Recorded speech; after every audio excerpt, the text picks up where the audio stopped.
강프로입니다. 자, 오늘 에코프로 머티리얼즈 1.5% 강세 중입니다. 자, 시장 대비해서는 굉장히 강하다고 판단을 합니다. 그리고 에코프로 BM은 그쵸? 4% 하락 중이고 포스코 퓨처엠도 4% 하락 중이고요. 특이하게 LNF만 상승 중에 있습니다. 뭐 시가는 약했는데 LNF가 장 초반에 4.6% 거의 한 5% 정도까지 강세를 보였었다는 걸 감안하면 지금 시장이 전체적으로 종목군들을 다 찍어 누르고 있다는 걸 우리는 확인해 볼 수 있습니다. 자, 그러면 첫 번째 오늘 영상의 이 핵심 내용은 첫 번째가 시장이 어디까지 빠질 건가, 그리고 두 번째가 시장하고 종목하고의 관계를 어떻게 봐야 될까. 그쵸? 이 두 가지입니다. 이런 과정에서 우리가 에코프로 머티리얼즈를 얼마에 매수해야 될까. 그쵸? 왜? 신고가에 있으니까. 주식은 미래 가치를 선반영합니다. 선반영하는 과정에서 그쵸? 미래에 나올 수 있는 실적보다 지금 주가가 싸면, 그쵸? 지금 주가가 싸면 큰 폭으로 상승이 나오는 겁니다. 왜? 미래 가치에 비해서 싼 거니까. 그래서 지금 실적을 비해서 주가를 보잖아요.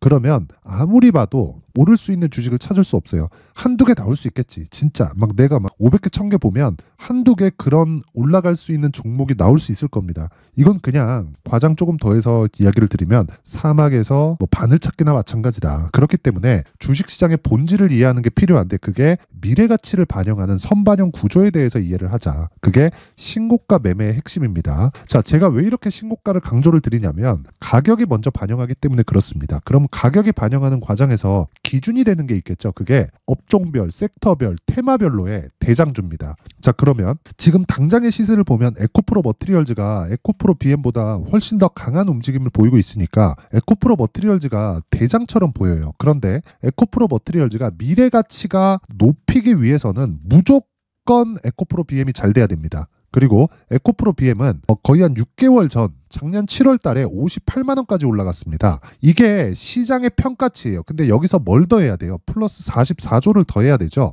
자, 그러면 대신증권을 포함해서 여러 가지 증권사에서 44조 수주 계약이 나왔는데도 불구하고 매도 리포트를 계속 냈어요. 이거 자체가 말이 안 되는 거예요. 자, 보세요. 시장의 평가가 58만 원이었을 때, 그쵸? 58만 원이었을 때 주가는 비싸다. 오케이, 인정. 근데 쭉 빠져서 한 70% 빠졌더니 18만 원대까지 빠졌습니다. 그리고 나서 지금 28만 원이에요. 반등이 나왔죠. 그리고 최근에 이 12월 달에 강세를 보였었던 이 구간에는 44조짜리 수주가 들어왔습니다. 그러면 생각해 보세요. 삼성 SDI에서 44조짜리 수주를 단독으로 집어넣었는데 이걸 그냥 여기서 갑자기 넣었을까요? 아니라는 거예요. 밥 먹다가 말고. 그쵸? 뭐 에코프로도 그렇고 뭐 삼성 SDI도 그렇고 책임자 둘이서 만나가지고 뭐 밥 한 번 먹고 뭐 술 한 번 먹다가 야, 그래, 너네한테 계약 넣어줄게, 이렇게 했을까요? 아니죠. 44조짜리라면 수요 예측부터 시작해서 너네가 증설할 수 있는 물량들, 그리고 공장에 대한 뭐 내용들, 그쵸? 앞으로 뭐 계획들, 이런 부분을 다 조율을 해서 넣은 수주 물량이 44조입니다. 그쵸? 수요 예측은 당연히 앞으로 양극재에 대한 수요 예측을 당연히 했겠죠. 자, 그러면 애초에 58만 원 갈 때도 44조짜리 수주가 들어올 걸 협상 중에 있었다는 거예요. 단지 결정이 이때 난 겁니다. 그쵸? 자, 그럼 우린 여기서 에코프로 BM을 봐야 되는 이유가 에코프로 머티리얼즈에서 만드는 전구체를 다 갖다 쓰고 그 전구체를 통해서 리튬을 더하면 양극재가 되고요. 양극재를 어디로 납품해요? 삼성 SDI 쪽으로 들어간다. 자, 이게 끝이에요. 끝. 그래야 미래 가치에 대한 계산이 나오는 거지. 지금 실적을 계산해서 주가를 아무리 보잖아요. 비싸서 아무것도 살 수가 없다. 그래서 밸류에이션을 내가 백날 고민해봐야, 적정 주가를 백날 찾으려고 해봐야 못 찾아요. 그쵸? 애초에 그냥 어떤 정도, 예를 들어서 그런 거예요. 에코프로 BM으로 한번 볼게요, 제가. 자, 에코프로 BM의 시가총액이 어제 종가 기준 28조 9,981억입니다. 자, 근데 영업이익 보이시죠, 옆에? 3,800억이에요.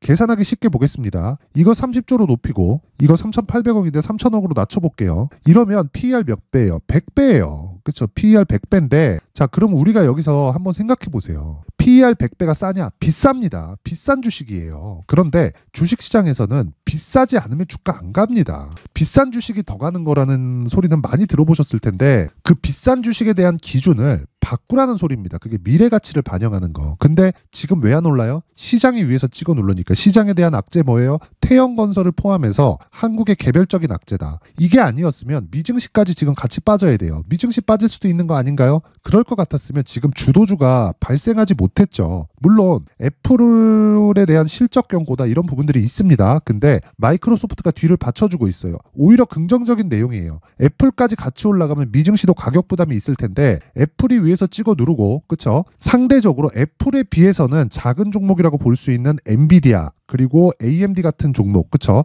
반도체 종목들이 계속해서 강세를 갱신하고 있어요. 그런 과정에서 마이크로소프트가 치고 올라오니까 애플이 꺾인 이 하락 요인들을 다 상쇄시켜버리고 가격을 유지시켜버린다는 겁니다. 그래서 어떻게 됐습니까? 지금 이런 상황이 되는 거예요. 나스닥이 보세요. 안 빠지잖아요. 한국 시장만 이 꼬라지예요. 자, 한국 시장도 한번 볼게요. 한국 시장 보세요. 한국 시장만 이 꼬라지라고요. 국장이 이 정도 상황까지 내려왔다는 건 이제 더 이상 빠질 수 있는 가격대가 없다는 거고, 그쵸? 어저께 그리고 오늘 투매가 두 차례 나왔기 때문에 이제는 저가 구간에서 내가 매수할 수 있는 가격대를 찾아도 된다. 하지만 기준이 되는 건 그쵸? 에코프로 머티리얼즈, 그쵸? 이 기준이 되는 건 에코프로 BM으로 잡자. 이 두 가지 내용입니다. 그쵸? 이 내용에 대해서 이야기를 드리기 전에 제가 신고가에 대해서 계속 강조를 드렸는데 에코프로 머티리얼즈 뭐예요? 신고가 종목이죠. 그래서 제가 다른 신고가 종목을 어떻게 매매를 하는지 그 내용에 대해서 확인을 시켜드릴게요. 자, 여기는 강프로의 무료 소통방이고요. 지금 1700분 정도가 함께하고 있는데 1월 이벤트로 제가 입장 인원을 늘립니다. 자, 저는 채널 성장을 위해서 무료로 다 진행을 하고 있고요. 돈 안 받아요. 돈 안 받고 목적이 채널 성장이에요. 그래서 구독과 좋아요 꼭 좀 부탁드리고요. 그쵸? 그리고 다른 신고가 종목 어떻게 진행되는지 한번 볼게요. 자, 내용 보시면 1월 17일 대한해운 어떻습니까? 8시 50분 장 시작 전이죠. 그쵸? 어때요? 시장가 매수 8시 50분 그쵸? 대한해운 자, 오늘 20%대 장중에 상한가 갔습니다. 저 안 팔았어요. 왜? 잘 잡았잖아요. 시가에 2,500원에. 근데 지금 얼마예요? 2,900원. 거의 한 20% 정도의 수익 구간에 들어와 있다. 고가 따지면 그쵸? 거의 한 25% 정도 수익 구간에 들어와 있습니다. 긴 이야기 드리지 않을게요. 신고가를 먼저 갔다. 그쵸? 신고가를 먼저 갔고 이 섹터에서 대장은 흥하해운입니다. 흥하해운. 흥하해운 같은 경우에는 어저께 10% 내릴 때 그냥 저 팔았습니다. 한 5% 정도 수익 나고 그냥 매도하고 끝냈어요. 근데 이런 상황을 만든 게 그쵸? 신고가에 대한 핵심 내용이고 신고가에 대한 부분을 정확하게 나타내고 있는 겁니다. 자, 전쟁이 나고 지정학적 리스크가 계속되는 과정에서 이번에 미국이 그쵸? 확 때려버렸죠. 그쵸? 그런 상황에서 신고가를 애초에 왜 만들어 놨냐고요. 그쵸?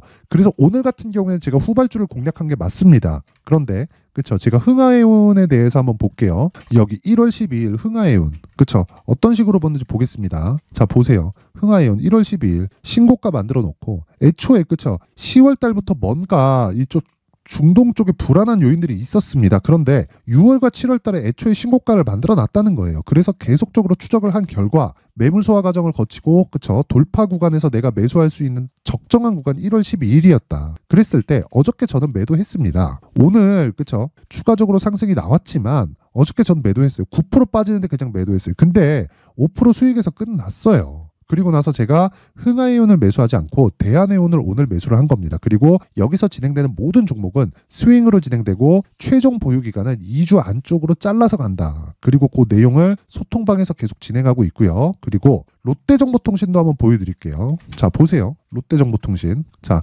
오늘은 하락하지만 그쵸? 1월 12일이죠. 그쵸? 8시 49분 시장가 매수. 신고가 종목이기 때문에 장중에 시세를 확인해 볼 필요도 없어요. 물론 종목 선별에 대한 나만의 기술은 있죠. 근데 그런 부분을 제가 소통방에서 지속적으로 그쵸? 이야기를 계속해 드리고 있고 그리고 1월 12일 날 정확하게 1월 12일 날 39,500원에 시가 체결을 시켰다. 그랬을 때 오늘 하락하죠. 하락해서 종가가 나오면 시장이고 뭐고 간에 그냥 매도하고 본다. 자, 긴 이야기 드리지 않겠습니다. 이런 매매를 할 수 있으려면 다시 말씀드리지만 신고가 그리고 선반영의 구조에 대해서 이해를 해야 되고 한 종목만 제가 더 보여드리면 뭐 상한가를 가고 그런 종목들 나옵니다. 나와요. 근데 그것보다 더 중요한 게 여기 신고가에 대한 이해다. 보세요. 12월 22일 시노펙스 8시 53분 시장가 매수 정확하게 장 시작 전에 주문이 나갔고 시가에 그냥 때려 박으라는 거죠. 시노펙스.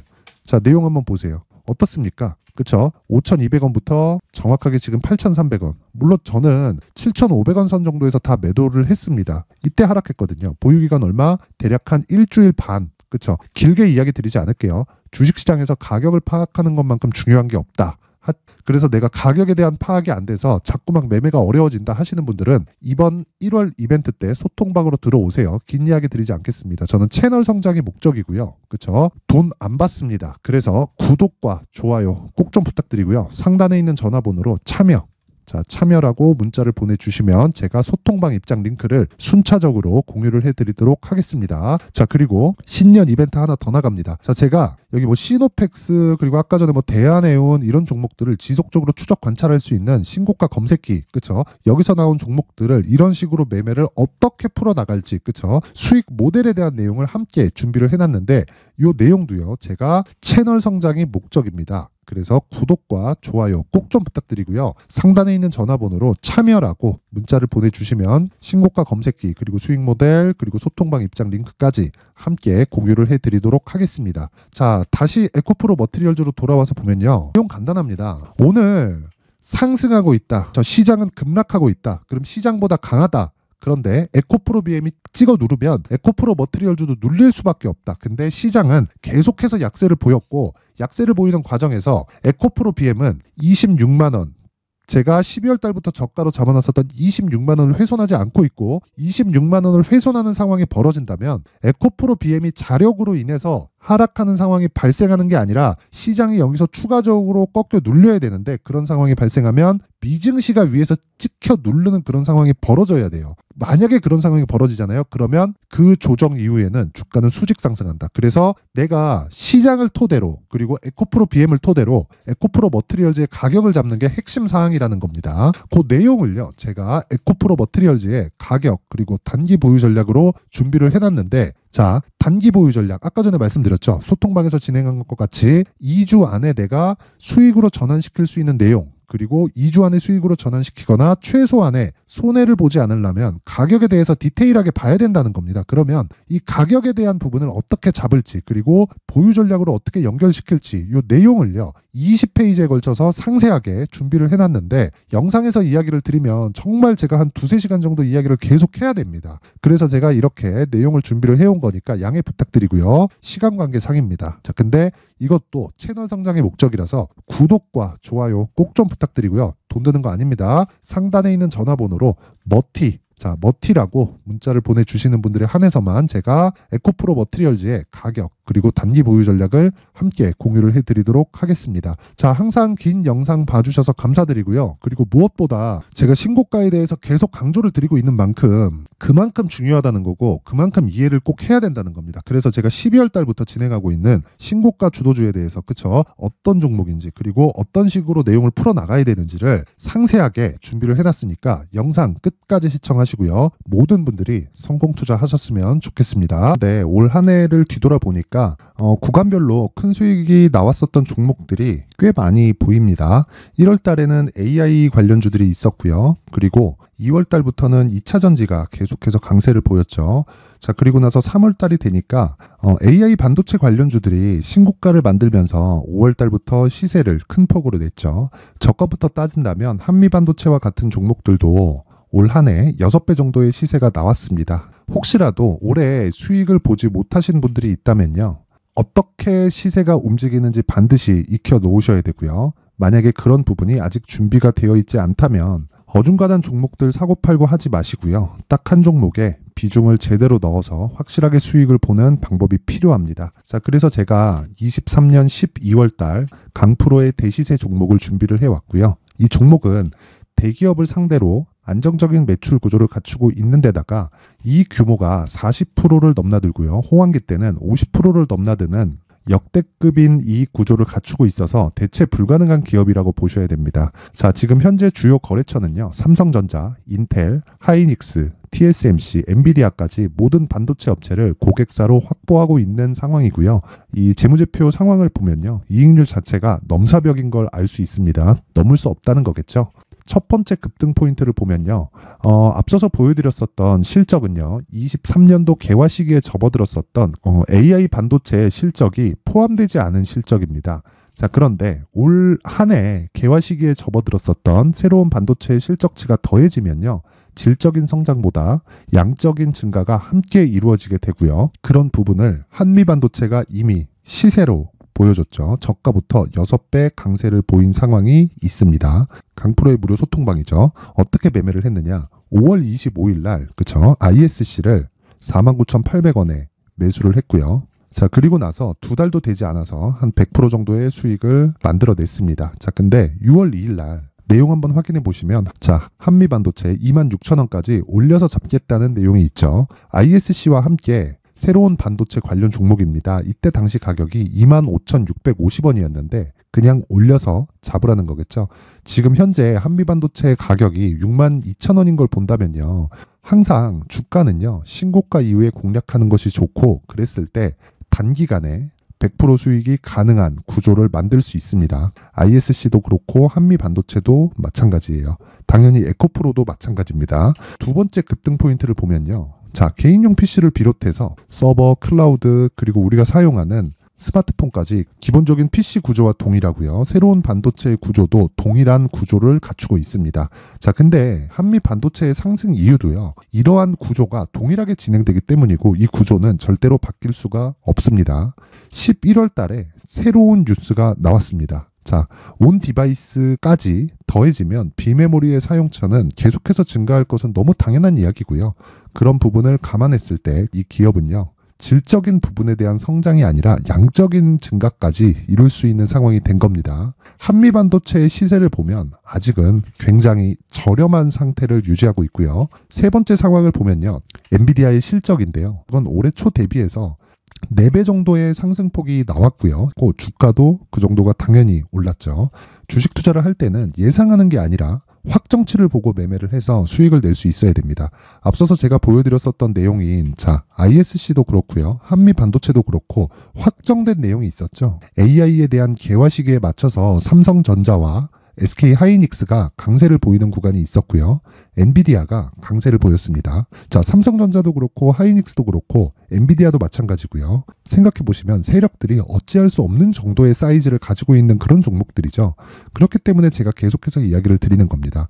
확인하는 데는 확정치가 필요하다고요. 엔비디아 실적만큼 확실한 재료가 있을까요? 엔비디아의 실적의 증가세는요. 앞으로 다가올 AI 반도체의 수요 증가가 있을 수밖에 없다는 거고 그리고 그에 맞춰서 단가는 폭증하고 있는 상황인 게 엔비디아의 실적을 보면 알 수 있고요. 그리고 삼성전자와 SK 하이닉스로 연결이 되고요. 그래서 한미반도체가 올라온 그런 상황입니다. 한미반도체만큼 추가적으로 상승할 수 있는 종목이 있다는 게 하이닉스를 포함해서 삼성전자의 시세 그리고 엔비디아의 실적을 보면 알 수 있고요. 그래서 준비한 4분기 대시세 종목 내년 초까지 강세를 보일 수 있는 종목을 준비를 해왔습니다. 어렵게 생각하지 마시고요. 기본적으로 신고가 구간에 있는 종목이기 때문에 하락에 대한 저항성은 충분히 갖춰져 있는 종목이고 이미 시세가 시작이 됐습니다. 자, 무엇보다 중요한 건 얼마에 사는 걸 텐데 제가 그런 부분까지 상세하게 준비를 해놨으니까 영상 상단에 있는 전화번호로 대시세라고 문자를 보내주시는 분들에 한해서만 무료로 공개를 하도록 하겠습니다. 매매하는 과정에서 수익이 잘 안 난다 하시는 분들은 이 종목 딱 받아가서 큰 수익 내셨으면 좋겠습니다.